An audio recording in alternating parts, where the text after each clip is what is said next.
Doctor Arif Hussain, ഈ മദ്രസകളിലെ പീഡനത്തെക്കുറിച്ച് പലവരും ഈ വേദിയിൽ തന്നെ നമ്മൾ ചർച്ച ചെയ്തതാണ് അല്ലേ? താങ്കൾ കണക്ക് എണ്ണി എണ്ണി പറഞ്ഞിട്ടുള്ളതാണ്. നോക്കൂ, ഇവിടെ സഖാവ് ഹരീന്ദ്രൻ, ഉസ്താദുമാർ പീഡിപ്പിച്ചവർക്ക് എന്ത് സംഭവിച്ചു എന്ന് ഇവർ ആരെങ്കിലും അന്വേഷിച്ചിട്ടുണ്ടോ? അതായത് മുസ്ലിം ലീഗോ SDP ജമാഅത്തെ ഇസ്ലാമിയോ അന്വേഷിച്ചിട്ടുണ്ടോ? അതിൻ്റെ പേരിൽ ഏതെങ്കിലും ആക്ഷൻ കമ്മിറ്റി ഉണ്ടോ? എന്തെങ്കിലും മുദ്രാവാക്യമുണ്ടോ എന്നൊക്കെ സഖാവ് വിളിച്ച് ചോദിക്കുന്നുണ്ട് അല്ലേ?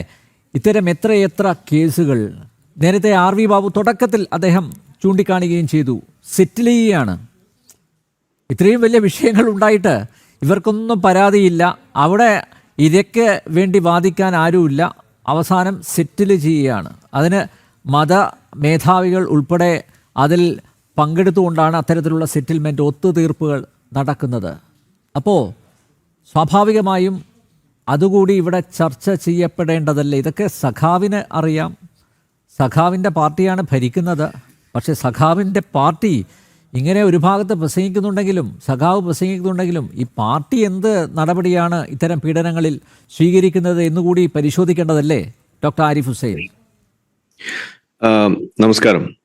ആ ഒരു വിഷയം ഇപ്പൊ വീണ്ടും പൊങ്ങി വന്നതിൽ സന്തോഷിക്കുന്ന ഒരു വ്യക്തിയാണ് ഞാൻ. കാരണം ഈ കുട്ടികൾക്കെതിരെയുള്ള ഇത്തരത്തിലുള്ള അതിക്രമങ്ങൾ അത് എവിടെ നടന്നു കഴിഞ്ഞാലും അതിനെ ശക്തമായിട്ട് തന്നെ നേരിടണം എന്ന് വാദിച്ചുകൊണ്ടിരിക്കുന്ന ഒരു വ്യക്തി എന്നുള്ള നിലയ്ക്ക് ഇതിനു വേണ്ടിയിട്ട് നമ്മുടെ സമൂഹത്തിൽ, നാട്ടിൽ നിലനിൽക്കുന്ന നിയമം അത് വളരെ ശക്തമായിട്ടുള്ള ഒരു നിയമമായിരിക്കെ അതിനു വേണ്ടിയിട്ടുള്ള സംവിധാനങ്ങൾ പോലും വളരെ കൃത്യമായിട്ട് ഇവിടെ ഓപ്പറേറ്റ് ചെയ്യുന്നു എന്നതും അറിയാനിരിക്കെ പലപ്പോഴും ഇതിൽ കണ്ടിട്ടുള്ള കാര്യം എന്ന് പറയുന്നത്, ഇതിലൊരു പരാതി വന്നു കഴിയുമ്പോൾ ആ ഇരയോടൊപ്പം നിൽക്കുക എന്നതിനപ്പുറത്തേക്ക് അതിലെ വേട്ടക്കാരനോടൊപ്പം കാര്യങ്ങൾ ചെയ്തു വെക്കുന്ന പ്രവണത, അവർക്ക് വേണ്ടിയിട്ടുള്ള കാര്യങ്ങൾ ചെയ്ത് അവരെ സുരക്ഷിതരാക്കുക, അല്ലെങ്കിൽ അവരെ നല്ല സ്ഥലം മാറ്റിക്കൊണ്ടോ അതല്ലെങ്കിൽ മറ്റേതെങ്കിലും സ്ഥാനത്തേക്ക് അവരെ ഒളിപ്പിച്ചു വെച്ചുകൊണ്ടോ ആ ഇരയെ കൂടുതൽ ബാധിക്കുന്ന രീതിയിലേക്ക് കാര്യങ്ങൾ ചെയ്തു വെക്കുന്നതാണ് നമ്മൾ എപ്പോഴും ഇവിടെ ഉന്നയിക്കാറുള്ളത്. പക്ഷെ അതെപ്പോഴും പറയുന്ന സമയത്ത് ഞാനിവിടെ ഏറ്റവും കൂടുതൽ പറയേണ്ടി വന്നിട്ടുള്ളത് ഈ മദ്രസ പീഡനം തന്നെ ആണ്.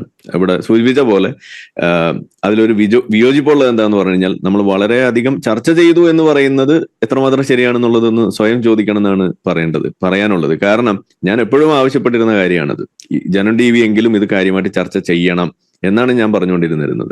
അതുപോലെ തന്നെ മറ്റു പല വിഷയങ്ങളും പലപ്പോഴും നമ്മൾ കണ്ടിട്ടുള്ളത് മദ്രസ പീഡനം സംബന്ധിച്ചിട്ടുള്ള കാര്യങ്ങൾ. ഞാനൊരു വർഷം നീണ്ടുന്ന 2022 ജനുവരി മുതൽ 2022 ഡിസംബർ വരെയുള്ള കാലഘട്ടത്തിൽ ഓരോ മാസവും എത്ര മദ്രസ പീഡനങ്ങൾ ഇവിടെ ഉണ്ടായിട്ടുണ്ട് എന്നത് സംബന്ധിച്ച് പത്രത്തിലെ വാർത്ത മാത്രം എടുത്തു വെച്ചുകൊണ്ട് ഇവിടെ കണക്ക് അവതരിപ്പിക്കുകയും അങ്ങനെ 12 മാസത്തെ കണക്ക് ഒരുമിച്ച് ലഭിച്ചതിന് ശേഷം ഞാനൊരു പത്രസമ്മേളനം നടത്തുകയും ആ കണക്ക് ഇവിടെ പ്രസിദ്ധപ്പെടുത്തിക്കൊണ്ട് അതിന്റെ തോത് എത്രത്തോളം വലുതാണ് എന്നുള്ളത് ഇവിടെ പബ്ലിക്കായിട്ട് പറഞ്ഞിട്ടുള്ള ഒരു വ്യക്തിയാണ്. അപ്പം ആ ഒരു കാഴ്ചയില് എനിക്ക് കാണാൻ കഴിഞ്ഞിട്ടുള്ള എന്താന്ന് പറഞ്ഞു കഴിഞ്ഞാൽ, എല്ലാ മാസവും ഇതിൽ നമുക്ക് ഉസ്താദുമാരെ പിടിക്കപ്പെടുന്നവരായിട്ട് കാണാൻ കിട്ടിയിരുന്നു എന്നുള്ളതാണ് അന്ന് ഞാൻ കണ്ടത്. പക്ഷെ അന്ന് ആ എടുത്ത പണിയുടെ ഒരു വലിയൊരു എഫക്റ്റീവ്നെസ് പിന്നീട് എനിക്ക് തന്നെ കാണാൻ കഴിഞ്ഞു. കാരണം എന്താണ്, അത് പല ആളുകളും അന്ന് ഞാൻ ആ പണി ചെയ്തുകൊണ്ടിരുന്ന സമയത്ത് ഇവിടെ ഷുക്കൂർ വക്കീൽ ഒരു പോസ്റ്റ് ഷെയർ ചെയ്തതിനെ കുറിച്ചും മറ്റു പല ആളുകളും അതിനെക്കുറിച്ച് പറയുന്നതിനെ കുറിച്ചൊക്കെ നമ്മൾ ഇവിടെ കേട്ടു. ഞാൻ അല്ലാതെ തന്നെ ഫേസ്ബുക്കിൽ കണ്ടു. ഇതെന്റെ നേരിട്ടുള്ള അനുഭവം കൂടിയാണ്. അതായത് ഈ മദ്രസ പീഡനത്തിന്റെ കണക്ക് ഞാൻ എടുക്കുന്നത് ഈ മാസത്തെ മദ്രസ പീഡന വാർത്തകൾ എന്ന് പറഞ്ഞിട്ടായിരുന്നു ആ പരിപാടി തന്നെ. എല്ലാ മാസവും ഒരു എപ്പിസോഡ് ഞാൻ അതാ ചെയ്തുകൊണ്ടിരുന്നു. 1 മണിക്കൂർ നേരം. ഒരു മാസം ആവറേജ് എത്രയുണ്ട്? അന്നത്തെ കണക്ക് പറഞ്ഞു കഴിഞ്ഞാൽ 4 മുതൽ 6 വരെ കേസുകളാണ് മദ്രസകളിൽ നിന്നും പീഡനം നടന്നുകൊണ്ടിരുന്നത്. അത് ഒരു ആവറേജ് ഇപ്പൊ നമ്മൾ ആ ഒരു വർഷത്തെ കണക്കെടുത്ത് പറയുകയാണെന്നുണ്ടെങ്കിൽ മിനിമം ഒരു 6 പീഡനമെങ്കിലും റിപ്പോർട്ട് ചെയ്യപ്പെടുന്നത് അന്നുണ്ടായിരുന്നു. ഇന്ന് അത് വളരെയധികം കുറഞ്ഞു എന്നാണ് ഞാൻ മനസ്സിലാക്കുന്നത്. അത് പിന്നീടുള്ള റിപ്പോർട്ടുകൾ പരിശോധിച്ചാൽ ഞാൻ അതിലേക്ക് വരാം. അപ്പൊ ഇതിൽ പറഞ്ഞു വന്നത് ഇതാണ്, അതായത് ഈ തരത്തിൽ ഇങ്ങനെ ഈ മാസത്തെ മദ്രസ പീഡന വാർത്തകൾ എന്ന് പറഞ്ഞുകൊണ്ട് ഞാൻ ഇവിടെ പരിപാടി അവതരിപ്പിക്കുമ്പോൾ എനിക്ക് ലഭിച്ചുകൊണ്ടിരുന്ന മെസ്സേജുകളിൽ ഏറ്റവും പ്രധാനപ്പെട്ട ഒരു മെസ്സേജ് എന്താണ്, പല മുസ്ലിങ്ങളായിട്ടുള്ള ആളുകൾ, പ്രത്യേകിച്ച് എക്സ് മുസ്ലിങ്ങളായിട്ടുള്ള ആളുകൾ, അതിൽ വിശ്വാസികൾ പോലും ഉണ്ടെന്ന് ഓർക്കണം. അതായത് അവർക്ക് ആ വിഷയം പറയാൻ അവരുടെ മഹല്ല് പള്ളിയിൽ അത് പറഞ്ഞിട്ട് കാര്യമില്ല, അവിടെ പോലീസിൽ കംപ്ലൈന്റ് കൊടുത്തിട്ട് കാര്യമില്ല, ഇനി ആരിഫ് സാറെങ്കിലും എന്തെങ്കിലും ചെയ്യൂ എന്ന് പറഞ്ഞിട്ട് വിശ്വാസികൾ അല്ലാത്ത വിഷയങ്ങൾ മുഴുവൻ ഞങ്ങൾ ഇടിച്ചു നിൽക്കുന്ന ആളുകളാണ്. പക്ഷെ ഈ മദ്രസ പീഡനത്തിന്റെ വിഷയം വന്നപ്പോൾ വിശ്വാസികളായിട്ടുള്ള ആളുകൾ എനിക്ക് കത്തെഴുതിയിട്ടുണ്ട്. അത് പലതും ഞാൻ എന്റെ വീഡിയോയിൽ ഞാൻ അവിടെ പബ്ലിക്കായിട്ട് കാണിക്കുകയും ചെയ്തിട്ടുണ്ട്. എക്സ് മുസ്ലിങ്ങളായിട്ടുള്ള ആളുകൾ എനിക്ക് കത്തെഴുതി എനിക്ക് തന്നിട്ടുണ്ട്. അത് ഞാൻ എന്നിട്ട് അവരോട് പറയും, നിങ്ങളുടെ കൈപ്പടയിൽ എഴുതിയിട്ട് ഫോട്ടോ എടുത്തെങ്കിലും ഒന്ന് അയക്കൂ എന്ന് പറയുമ്പോൾ അതുപോലെ അവർക്ക് പേടിയാണ്. കാരണം അത് കണ്ടിട്ട് ഇനി അവരുടെ നാട്ടിൽ വലിയ പ്രശ്നമായാലോ എന്ന് വിചാരിച്ചിട്ട് അവർ ഇതുപോലെ ടെക്സ്റ്റ് ടൈപ്പ് ചെയ്ത് അവരുടെ വിഷയം മാത്രം പറയും, നിങ്ങൾ ഇത് പറയണം എന്ന് പറഞ്ഞ്, എനിക്കുണ്ട് നിങ്ങളോടൊപ്പം ഞാൻ ഈ വിഷയത്തിൽ നിങ്ങളോടൊപ്പം ഞാനുണ്ട് എന്ന് പറഞ്ഞിട്ട് വിശ്വാസികൾ എന്നോട് പറഞ്ഞിട്ടുള്ള ഒരു വിഷയമാണ്. അപ്പൊ ഞാൻ പറഞ്ഞു വന്നത് ഇതൊരു വലിയ പ്രശ്നമാണ്. അപ്പോ ഇവിടെ ഇന്നിപ്പോ സഖാവ് ഇത് പറയുമ്പോ അവിടെ നമ്മൾ കാണുന്നത് സഖാവ് പറഞ്ഞ എന്തോ ഒരു സത്യം വിളിച്ചു പറഞ്ഞു എന്നുള്ള രീതിയിൽ പറയുമ്പോ അവിടെ ഒരു വലിയൊരു ഒമിഷൻ അതിവിടെ നമ്മൾ കാണുന്നുണ്ട്. എന്താണ്? സഖാവിന് അറിയാം ഇവിടെ ഈ പറയുന്ന മദ്രസ പീഡനം നടക്കുന്നുണ്ട് എന്നുള്ള കാര്യം. അപ്പൊ സഖാവ് അങ്ങനെ നടക്കുന്ന മദ്രസ പീഡനങ്ങളിൽ എത്ര എണ്ണത്തിൽ നടപടികൾ എടുക്കാൻ വേണ്ടിയിട്ട് ഇവിടെ നിലനിന്നു, അതിനു വേണ്ടിയിട്ട് മുൻകൈ എടുത്തു എന്നുള്ളതും കൂടി നമ്മൾ ചോദിക്കണം. കാരണം ഇവിടെ സഖാവ് പറയുന്നത് നിങ്ങൾ ആക്ഷൻ കമ്മിറ്റി ഉണ്ടാക്കിയില്ല എന്നുള്ള പരാതിയായിട്ടാണ് അവിടെ വരുന്നത്. അപ്പൊ ആക്ഷൻ കമ്മിറ്റി ഉണ്ടാക്കിയില്ല എന്നത് അറിയുന്നത് പോലെ തന്നെ ഇവിടെ മദ്രസ പീഡനം ഉണ്ടായി എന്നും അറിയാലോ. അപ്പൊ ഉണ്ടായിട്ട് എന്തുകൊണ്ട് അതിനകത്ത് നടപടി എടുത്തില്ല എന്നുള്ളതാണ് നമ്മൾ ചോദിക്കുന്നത്. ഈ ചോദ്യമാണ് അന്നും ഞാൻ ചോദിക്കുന്നത്. ഇപ്പോഴും എനിക്കത് കൂടുതൽ ശക്തയുക്തം ചോദിക്കാനുള്ള ഒരു അവസരമായിട്ടാണ് സഖാവ് എനിക്കിവിടെ മുന്നോട്ട് വെച്ചിരിക്കുന്നത്. അപ്പോ ഇപ്പൊ പാലത്തായി കേസായാലും ഇനി വേറെ ഏതെങ്കിലും കേസായാലും മദ്രസ പീഡനമായാലും ഇതിലെല്ലാത്തിലും കൃത്യമായി നിയമം ആക്കപ്പെടണം എന്നതാണ് നമ്മളുടെ ആവശ്യം.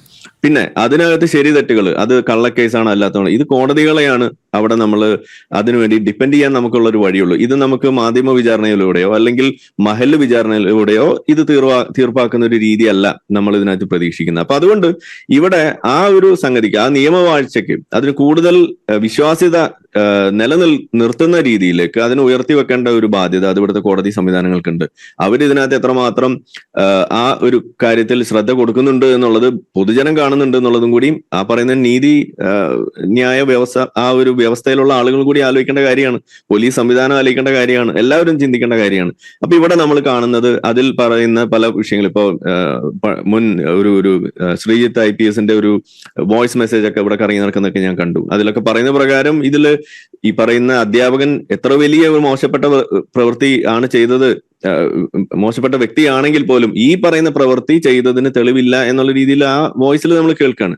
പക്ഷെ ഞാൻ അത് മുഖവിലേക്ക് എടുക്കുന്നില്ല. കാരണം എന്താണ്? അത് കോടതി അത് വിശദീകരിച്ച് കോടതി അത് സാഹചര്യ തെളിവുകളെങ്കിലും വേണ്ടേ? നോക്കൂ, അല്ല ആദ്യം ഈ പീഡനം നടന്ന ഈ ബാത്റൂമിന് കുട്ടി ചൂണ്ടിക്കാണിച്ചല്ലോ. അല്ല നോക്കൂ, അവിടെ 1.5 മണിക്കൂറാണ്. അതായത് ക്ലാസ് റൂമിൽ ഇരുന്ന് കഴിഞ്ഞാൽ കാണാം ആ ബാത്റൂം. മാത്രമല്ല ഒരാൾക്ക് നിവർന്ന് നിൽക്കാൻ പറ്റാത്ത ഒരു സ്ഥലമാണ്. അപ്പൊ ഇതൊക്കെ എങ്ങനെയാണ് ഇതൊക്കെ വിശ്വസിക്കുക? ഒക്കെ ശരിയാണ്. അത് ഞാൻ വിശ്വസിക്കുന്നില്ല എന്നുള്ളതല്ല ഇവിടുത്തെ പ്രധാനപ്പെട്ട കാര്യം. അത് ആ കുട്ടിക്ക് നീതി ലഭിക്കുന്നുണ്ടോ ഇല്ലയോ എന്നുള്ളതാണ്. ആ കുട്ടി അങ്ങനെ ഒരു പ്രശ്നം അത് ചെയ്തിട്ടില്ല, അത് ആരോപണമാണ് എന്നൊക്കെ ഉണ്ടെങ്കിൽ അത് കോടതിയിലൂടെ പുറത്തു വരട്ടെ. അപ്പീലിന് പോകാലോ. അപ്പീൽ പോയിട്ട് ബാക്കി കാര്യങ്ങൾ ചെയ്ത് അതിന്റെ സത്യാവസ്ഥ പുറത്തു വരട്ടെ. അതിന് പോകുന്നതൊക്കെ രണ്ടാമത്തെ കാര്യമാണ്. ആ മനുഷ്യൻ ഇപ്പോൾ അനുഭവിക്കുന്നതിന്, ഇപ്പൊ നോക്കൂ, അദ്ദേഹത്തെ ഒരു 5 വർഷം കഴിഞ്ഞ് അദ്ദേഹത്തെ വെറുതെ വിടുന്നു എന്ന് വിചാരിക്കുക. പക്ഷേ 5 വർഷം മാത്രം മാനഹാനിയിൽ എത്ര കാലമായി? അതിന്റെ 2020 തുടങ്ങിയ കേസാണ്. 5 വർഷമായി. അദ്ദേഹത്തിന് കുടുംബമില്ലേ? അദ്ദേഹത്തിന് ഭാര്യയില്ലേ? അദ്ദേഹത്തിന് മക്കളില്ലേ? അദ്ദേഹത്തിന് സഹോദരങ്ങളില്ലേ? ബന്ധുക്കളില്ലേ? ഇവരെ നേരത്തെ അഡ്വക്കേറ്റ് പ്രേമരാജൻ പറഞ്ഞ പോലെ, അതായത് ഈ മുസ്ലിം പെൺകുട്ടിയെ പീഡിപ്പിച്ച മാഷയുടെ സഹോദരൻ അല്ലെ സഹോദരി, അങ്ങനെയല്ല അറിയപ്പെടുന്നത്. സമൂഹത്തിൽ അവർക്ക് ഇറങ്ങി നടക്കാൻ പറ്റണ്ടേ? ശരിയാണ്. എന്നെ സംബന്ധിച്ചിടത്തോളം ഈ ചോദ്യത്തിൽ ഒന്നും തന്നെ ഞാൻ വീഴില്ല. കാരണം എന്താന്ന് പറഞ്ഞു കഴിഞ്ഞാൽ ഇതേ ചോദ്യങ്ങളാണ് ഇവിടുത്തെ മദ്രസ ഉസ്താദുമാർ ചോദിക്കുന്നത്. അപ്പൊ അതുകൊണ്ട് എനിക്ക് ആ ചോദ്യങ്ങൾ എടുക്കാൻ കഴിയില്ല. അപ്പൊ അതുകൊണ്ട് അവിടെ ആ അഗ്നി പരീക്ഷ പാസ്സായി വരട്ടെ എന്നത് തന്നെയാണ് ഞാൻ പറയാ. അതിനുള്ള കാത്തിരിപ്പ് തുടരുക. ഞാനത് തുടരും. അത്രേ എനിക്ക് അതിനകത്ത് പറയാനുള്ളൂ. കാരണം ഈ കോടതിയിലൂടെ വരുന്ന വിധികളെ അത് നമുക്ക് ഇഷ്ടപ്പെട്ടതായാലും ഇല്ലെങ്കിലും അത് സ്വീകരിക്കാന്നുള്ളതാണ് നമ്മളുടെ വഴി. അത് വെയിറ്റ് ചെയ്യുക. അതിന്റെ ബാക്കി കാര്യങ്ങൾ നടക്കുന്നവരെ മുന്നോട്ട് പോവുക എന്നുള്ളതാണ്. അതിനു വേണ്ടി കാത്തിരിക്കുക എന്നുള്ളതാണ് നമ്മുടെ രീതി. അല്ലാതെ എന്റെ പേഴ്സണൽ ഒപ്പീനിയനോ അതല്ലെങ്കിൽ അതിനകത്ത് ഇറങ്ങിച്ചെന്നുകൊണ്ട് വേറെ എന്തെങ്കിലും ഒരു ഒപ്പീനിയൻ പറയേണ്ട കാര്യമോ എനിക്കില്ല. കാരണം ഇവിടെ ഏതൊരു വിഷയം ഇതുപോലുള്ള നിയമത്തിന്റെ മുന്നിൽ നിൽക്കുന്ന ഒരു വിഷയമാകുമ്പോൾ അതിനകത്ത് ആ രീതിയിൽ പോവാന്നുള്ളതാണ് മാന്യമായൊരു നിലപാടെന്നാണ് എനിക്ക് തോന്നിയിട്ടുള്ളത്. പിന്നെ ഈ ചോദ്യങ്ങൾ നിങ്ങൾ ചോദിച്ച ഇതേ ചോദ്യങ്ങൾ തന്നെയാണ് ഈ ഉസ്താദുമാരും ചോദിക്കുന്നത്, ഞാൻ നിരന്തരം കേട്ടുകൊണ്ടിരിക്കുന്നത്. അപ്പൊ എനിക്ക് ആ കാര്യത്തിൽ അങ്ങനെ ഒരു നിലപാട് മാറ്റം ഇപ്പൊ സാധ്യമല്ല, അതിന്റെ ആവശ്യമില്ല, അത് ശരിയല്ല എന്ന് തന്നെയാണ് ഞാൻ പറയാം. അത് കോടതിയിലിരിക്കുന്ന കേസാണ്. അപ്പീൽ ഉസ്താദന്മാരെ പീഡിപ്പിക്കുന്നവർക്ക് കൃത്യമായ തെളിവുകളുണ്ട്, അവർ പറയുന്നുണ്ട്. പക്ഷെ നോക്കൂ, അങ്ങനെ പറഞ്ഞു കഴിഞ്ഞാൽ ഇപ്പൊ പോക്സോ കേസ് ദുരുപയോഗം ചെയ്യപ്പെടുന്നു എന്ന് ഒരു അന്വേഷണ ഉദ്യോഗസ്ഥൻ തന്നെയാണ് പറയുന്നത്. അപ്പോൾ ഇവിടെയും അതിന്റെ ദുരുപയോഗം നടന്നിട്ടുണ്ട്. ഞാൻ അതാണ് ആവർത്തിച്ച് ചോദിക്കുന്നത്. ആരിഫ് നോക്കൂ, ഒരു പെൺകുട്ടിയെ കൊണ്ട് പറയുന്നു, അല്ലെങ്കിൽ ഒരു പെൺകുട്ടി പറയുന്നു, അല്ലെങ്കിൽ ആ പെൺകുട്ടിയെ കൊണ്ട് പറയിക്കുന്നു, അതിനെ ഒരു ടൂളാക്കുന്നു. ഓക്കെ, പറഞ്ഞാലും ആ പെൺകുട്ടി പറഞ്ഞാലും അതിജീവിത പറഞ്ഞാലും അത് നടക്കാനുള്ള സാധ്യതകളുണ്ട്. നോക്കൂ, എത്ര ADGP ശ്രീജിത്തിൻ്റെ നേതൃത്വത്തിൽ ഒരു സംഘം അന്വേഷിക്കുന്നു. അത് കഴിഞ്ഞ് ഇവർ പറയുന്നു ഒരു വനിതാ IPS ഉദ്യോഗസ്ഥ വേണമെന്ന് പറയുന്നു. ആ വനിതാ IPS ഉദ്യോഗസ്ഥ റീഷ്മയുടെ നേതൃത്വത്തിൽ അന്വേഷണം നടക്കുന്നു. അവിടെയാണ് 4 തവണ, അത് റെക്കോർഡിംഗ് ആണ്, ഓഡിയോ ആൻഡ് വീഡിയോ, പരസ്പര വിരുദ്ധമായിട്ടുള്ള മൊഴികൾ. ഇതൊന്നും കോടതിക്ക് ബോധ്യപ്പെടാത്തതാണോ? അപ്പോൾ സ്വാഭാവികമായും ഈ സഖാവ് പറഞ്ഞതുപോലെ ഇപ്പോൾ പീഡിപ്പിക്കപ്പെട്ടത് മുസ്ലിം പെൺകുട്ടി, പീഡിപ്പിച്ചത് ഹിന്ദു, അതിൻ്റെ പേരിലൊക്കെ പിന്നെ ഒരു കേസെടുക്കുക, അതിനുശേഷം ജീവപര്യന്തം തടവിന് ശേഷി, ജീവപര്യന്തം തടവ് എന്താണ് ഇപ്പോൾ ജഡ്ജി പറഞ്ഞത്? മരണം വരെ അദ്ദേഹം തടവിൽ ഇരിക്കട്ടെ എന്ന്. അത്തരം ഒരു വിധി പുറപ്പെടുവിക്കണമെങ്കിൽ എത്രത്തോളം അവധാനതയോടെ ഇത് പരിശോധിച്ചിട്ടുണ്ട്, ഈ കേസ് ഡയറി പരിശോധിച്ചിട്ടുണ്ട്, അല്ലെങ്കിൽ ആർഗ്യുമെൻറ്റ്സ് പരിശോധിച്ചിട്ടുണ്ട്, സാഹചര്യ തെളിവുകൾ പരിശോധിച്ചിട്ടുണ്ട്, മെഡിക്കൽ എവിഡൻസസ് പരിശോധിച്ചിട്ടുണ്ട്. അപ്പോൾ ഇത് ആരെങ്കിലുമൊക്കെ ചർച്ച ചെയ്യണ്ടേ? ആരിഫ് ഹുസൈൻ, ഇപ്പോൾ ഉസ്താദുമാർ പലതും പറയും, അതൊക്കെ അവിടെ പറയട്ടെ. പക്ഷേ നോക്കൂ ഇതിനെക്കുറിച്ച് നിങ്ങൾ ഒന്ന് പഠിക്കണം. ആരിഫ് ഹുസൈൻ പഠിക്കണം. താങ്കൾ ഈ കേസ് ഒരു കേസ് സ്റ്റഡി ആയിട്ട് എടുക്കണം. അപ്പോൾ സത്യം, വസ്തുതകൾ മനസ്സിലാവും. കോടതിയിൽ ഇരിക്കുന്ന കേസാണ്, കോടതിയിലേക്ക് അപ്പീലിന് പോകാൻ പറ്റുന്ന കേസാണ്. അത് പോയി അതിന്റെ അഗ്നിപരീക്ഷ അവിടെ നടക്കട്ടെ എന്നാണ് ഞാൻ പറയുന്നത്. ചർച്ച ചെയ്യണമെന്ന് ഞാൻ പറയുന്നില്ലല്ലോ. ചർച്ച നിങ്ങൾക്കാവാം. എനിക്ക് എന്റെ കൗണ്ടർ അഭിപ്രായം എനിക്ക് പറയാനുള്ളത് പറയാലോ. എന്റെ അഭിപ്രായം ഇതിൽ ഇതാണ്. അതായത് ഇത് കോടതിയിലൂടെ തന്നെ ഇത് ക്ലിയർ ചെയ്ത് വരണം. അല്ലാതെ നമ്മളിവിടെ ഇരുന്നിട്ട് ഒരാളെ ഇങ്ങനെ അയാൾ കുറ്റം ചെയ്തിട്ടില്ല അതിനുള്ള തെളിവ് എടുക്കരുത്, പെട്ടെന്ന് എടുക്കണം, പരിഗണിക്കണം. നമ്മള് നിയമത്തിന്റെ വഴി എന്ന് പറഞ്ഞു കഴിഞ്ഞാൽ അതിന് സമയം എടുക്കുന്ന വഴിയാണെന്നുള്ള ആ ഒരു ബേസിക് അണ്ടർസ്റ്റാൻഡിങ്ങിലാണല്ലോ നമ്മളിവിടെ ജീവിക്കുന്നത്. എല്ലാ വിഷയത്തിലും നമ്മൾ ഇതല്ലേ പറയുന്നത്. ഇത് നിങ്ങൾ പറയുമ്പോൾ അതിന് മറ്റൊരു അപകടമുണ്ട്. അതായത് ഇപ്പോ ഈ റേപ്പ് വിക്ടിം അവര് ഉന്നയിക്കുന്ന വലിയൊരു ആരോപണമുണ്ട്. എന്താണ്? അതായത് ഈ കേസിൽ നിന്നല്ല, പൊതുവെ നമ്മൾ കേൾക്കുന്നു. ഇപ്പൊ നിർഭയ കേസ് ഏതെടുത്തു കഴിഞ്ഞാലും നമ്മളിവിടെ കാണുന്ന ഒരു വലിയൊരു ആർഗ്യുമെന്റ് എന്താണ്? ഈ പറയുന്ന ബലാത്സംഗം ചെയ്ത ആളുകളെ ഉടനെ തന്നെ സൗദി അറേബ്യയിലെ പണിഷ്മെന്റ് കൊടുക്കണം, എല്ലാത്തിന്റെ തല വെട്ടണം എന്നാണ് നമ്മളിവിടെ കേൾക്കാറുള്ള ഒരു സാധനം. നിങ്ങൾ കേട്ട് കാണും. ശരിക്കും പറഞ്ഞു കഴിഞ്ഞാൽ അതാ പറഞ്ഞ അതെന്താ നിങ്ങൾക്ക് അപ്പോ അഭിപ്രായമില്ല? ഞാനതാ പറയുന്നത്. ആ അഭിപ്രായം നിങ്ങൾക്ക് അങ്ങനെ അവിടെ അത് എടുക്കാതിരിക്കുക എന്ന് പറയുമ്പോൾ അവിടെ സമയം വളരെ പെട്ടെന്ന് കുറഞ്ഞെടുത്തുകൊണ്ട് അവിടെ ഗോവിന്ദച്ചാമി തിന്നു കൊഴുക്കുന്നു എന്നൊക്കെയുള്ള വാദങ്ങൾ നിങ്ങൾ കേട്ട് കാണും. അപ്പൊ എന്തുകൊണ്ട് തിന്നു കൊഴുക്കുന്നു എന്ന് പറയുന്ന വാദം വരുന്നത്? സമയമെടുക്കുന്നു, അവിടെ വലിയ ഈ ലീഗൽ പ്രൊസീഡിങ്സിന്റെ വലിയൊരു താമസം ഉണ്ടാക്കുന്ന ഒരു അവസ്ഥ. ഇതൊന്നും ശരിയല്ല, അതിനൊക്കെ നമുക്ക് സൗദി അറേബ്യയാണ് നല്ലത് എന്ന് പറയുന്ന വാദം അവിടെ പല ആളുകളും, പ്രമുഖരായിട്ടുള്ള ആളുകൾ, രാഷ്ട്രീയക്കാർ വരെ ഇത് മുന്നോട്ട് വെക്കുന്നത് നമ്മൾ കാണുകയാണ്. അപ്പൊ നമ്മൾ ഇന്ത്യയിൽ ഇരുന്നിട്ട് ഇന്ത്യൻ നിയമ വ്യവസ്ഥതയും അതുപോലെ തന്നെ നമ്മുടെ ജനാധിപത്യ സംവിധാനത്തെയും ഈ പറയുന്ന ഈ ഡെമോക്രസിയുടെ തൂണുകളായിട്ടുള്ള ഈ സാധനങ്ങളെയൊക്കെ നമ്മൾ വലിയ തോതിൽ ഇവിടെ പൊക്കിപ്പിടിക്കുന്ന കൂട്ടത്തിൽ ഇവിടെ ഇരുന്നുകൊണ്ട് നമ്മുടെ നിയമവ്യവസ്ഥിതിയും അതിന്റെ സംവിധാനത്തെക്കാൾ നല്ലത് സൗദി അറേബ്യയിലെയാണെന്ന് പറയുമ്പോൾ അവിടെ നമ്മൾ എന്താ നടത്തുന്നത്? അവിടെ നമുക്ക് ആ അണ്ടർസ്റ്റാൻഡിംഗ് ഉണ്ട്. പിന്നെ എല്ലാവരെയും പോലെ നമുക്കും ആഗ്രഹമുണ്ട് ഇത് വളരെ പെട്ടെന്ന് ഇതിന്റെ കാര്യങ്ങൾ വരണം. അതുപോലെ തന്നെ കുറ്റകൃത്യം ചെയ്തിട്ടില്ല എന്നുണ്ടെങ്കിൽ ശിക്ഷിക്കപ്പെടരുത്. ഇതെല്ലാം നമ്മളുടെ വിഷ്വൽ തിങ്കിങ് ആണ്. അത് എത്ര കുറഞ്ഞ സമയത്തിൽ അത് സാധിക്കാമോ അതാണ് നമ്മൾ ശ്രമിക്കുന്നത്. അതിനെന്ത് വേണം? നമ്മളുടെ ഇവിടുത്തെ നിയമ സംവിധാനത്തെ നമ്മൾ മെച്ചപ്പെടുത്തുകയാണ് വേണ്ടത്. അതിന് പകരം നമ്മൾ പുട്ടുണ്ടായിക്കൊണ്ടിരിക്കുമ്പോൾ അത് പറ്റൂല എന്ന് മനസ്സിലാക്കി ഉടനെ ഇഡ്ഡലി ഉണ്ടാക്കുന്ന പ്രവണത, അത് ശരിയല്ല. നമ്മൾ ഈ കൂടുതൽ മെച്ചപ്പെട്ട പുട്ടുണ്ടാക്കുക, അതാണല്ലോ നമ്മൾ ചെയ്യേണ്ടത്. അവിടെ ഈ കോടതി സംവിധാനങ്ങൾ ഇപ്പോൾ തന്നെ അതിനെ സംബന്ധിച്ചിട്ടുള്ള പല ചർച്ചകളും വന്നു കഴിഞ്ഞു. BJPയുടെ തന്നെ കേന്ദ്ര മന്ത്രിസഭയിൽ അടക്കമുള്ള ആളുകൾ തന്നെ ഇവിടുത്തെ ഈ നിയമ സംവിധാനത്തിലെ പ്രശ്നങ്ങളെ കുറിച്ച് അവിടെ പറയുന്നുണ്ട്. ഈ കാലതാമസം എടുക്കുന്നതിനെ കുറിച്ച്, ഈ അനന്തമായ വെക്കേഷൻസിനെ കുറിച്ച്, ഇതെല്ലാം ഇവിടെ ചർച്ച വന്നിട്ടുണ്ട്. അതുപോലെ തന്നെ കീഴ്ക്കോടതികളിൽ ഉണ്ടാവുന്ന ഇത്തരത്തിലുള്ള സംഗതികളുടെ ക്വാളിറ്റി കുറവിനെ കുറിച്ച് വരെ ചർച്ചകളോട് വന്നിട്ടുണ്ട്. അപ്പൊ ഇവിടെയൊക്കെ ഈ പറയുന്ന ജഡ്ജിമാരായാലും ഈ ഇത്തരം കോടതികളിലുള്ള അതിൽ ഏർപ്പെടുന്ന ആളുകളായാലും അവരുടെ പ്രവൃത്തി എത്രമാത്രം കൃത്യമായിട്ട് ചെയ്യുന്നു എന്നതും കൂടി ഇവിടെ അളക്കാനും അതിനെ വിലയിരുത്താനുള്ള സംവിധാനം, അതാണ് നമ്മളിവിടെ ഉയർത്തിക്കൊണ്ട് വരുന്നത്. അത് പകരം നമ്മൾ അതിന്റെ ആ ഒരു കാലതാമസം അതൊരു മറയാക്കിക്കൊണ്ട് ഇതിലൂടെ ഇങ്ങനെ ഒരു അവസ്ഥ ഉണ്ടാക്കി വെച്ച് കഴിഞ്ഞാൽ, നിങ്ങൾ ഇപ്പൊ ഒരു പാലത്തായിൽ ഒരു മാഷിനെ രക്ഷിക്കാനാണ് നോക്കുന്നതെന്നുണ്ടെങ്കിൽ നിങ്ങൾ ഇവിടെ അക്യൂസ് ചെയ്ത അല്ലെങ്കിൽ സഖാവ് ഇവിടെ പറഞ്ഞു വെച്ച ഈ ഉസ്താദുമാരും രക്ഷപ്പെടാൻ പോകുന്നത് അതേ ആ ഒരു പഴുതിലൂടെ ആയിരിക്കും. അപ്പൊ ഞാൻ പറയുന്നത് നമ്മൾ പഴുതുകൾ അടയ്ക്കുകയാണ് വേണ്ടത്, പഴുതുകൾ തുറന്നിടുകയല്ല വേണ്ടത്. സിസ്റ്റത്തെ കൂടുതൽ ശക്തിപ്പെടുത്തുകയാണ് വേണ്ടത്, സിസ്റ്റത്തെ കൂടുതൽ മെച്ചപ്പെടുത്തുകയാണ് വേണ്ടത്. അല്ലാതെ അതിന്റെ കുറവുകളെ നമ്മൾ വലിയ തോതിൽ ഇങ്ങനെ പർവ്വതീകരിച്ച് പറഞ്ഞുകൊണ്ട് അത് എല്ലാവർക്കും ഇതുപോലെ ഒഴിവൊഴിവ് പറയാനുള്ള അവസരം ഉണ്ടാക്കിയാൽ, അത് പാലത്തായിൽ നിങ്ങൾ ചെയ്താൽ അത് അത് ഉസ്താദുമാർക്ക് ചെയ്യാനുള്ള വഴിയായിട്ടാണ് ഇത് മാറുക. ഞാൻ പറയാം, രണ്ടിലും കൃത്യമായിട്ട് നിയമങ്ങൾ നടപ്പിലാക്കുന്ന, ആ സംവിധാനങ്ങളെ മെച്ചപ്പെടുത്തുന്ന, അതിനെ കൂടുതൽ കൃത്യമായി അവിടെ നിരീക്ഷിക്കുന്ന ഒരു അവസ്ഥ ഇവിടെ ഉണ്ടാവുക.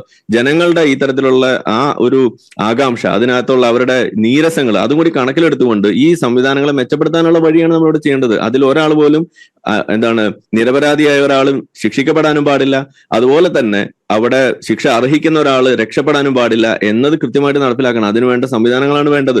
അതല്ലേ നമ്മളിവിടെ ചർച്ച ചെയ്യേണ്ടത്. ശ്രീ ആർ വി ബാബു, ആരിഫിന്റെ നിരീക്ഷണങ്ങളെ താങ്കൾ എങ്ങനെ നോക്കിക്കാണുന്നു? ഇപ്പോൾ പത്മരാജൻ മാഷെ രക്ഷിച്ചെടുക്കാൻ ഉള്ള ശ്രമം നടത്തുന്നു എന്നാണ് അദ്ദേഹം പറഞ്ഞത്. പക്ഷെ അതേ അഭിപ്രായം തന്നെയാണ് ഉസ്താദുമാർക്കും ഉള്ളത്. അവർ തെറ്റ് ചെയ്യാതെ ശിക്ഷിക്കപ്പെടുന്നു. അങ്ങനെ കാണാൻ പറ്റുമോ? ഇതിനെ അങ്ങനെ ഒരു താരതമ്യ പഠനത്തിന് വിധേയമാക്കേണ്ടതുണ്ടോ? നോക്കൂ, ഓരോ കേസും വ്യത്യസ്തമാണ്. കേസിന്റെ സ്വഭാവം അനുസരിച്ച് വ്യത്യസ്തമാണ്. ഇപ്പോ പത്മരാജൻ മാഷെ സംബന്ധിച്ചിടത്തോളം നമ്മുടെ ആരോപണം എന്താണ്, നാം പറയുന്നത് എന്താണ്? പത്മരാജൻ മാഷ്ക്കെതിരെ വ്യാജ ആരോപണങ്ങൾ സൃഷ്ടിച്ച്, വ്യാജ തെളിവുകൾ സൃഷ്ടിച്ച് അദ്ദേഹത്തെ കേസിൽപ്പെടുത്തി ശിക്ഷിക്കാൻ ശ്രമിക്കുന്നു എന്നാണ്.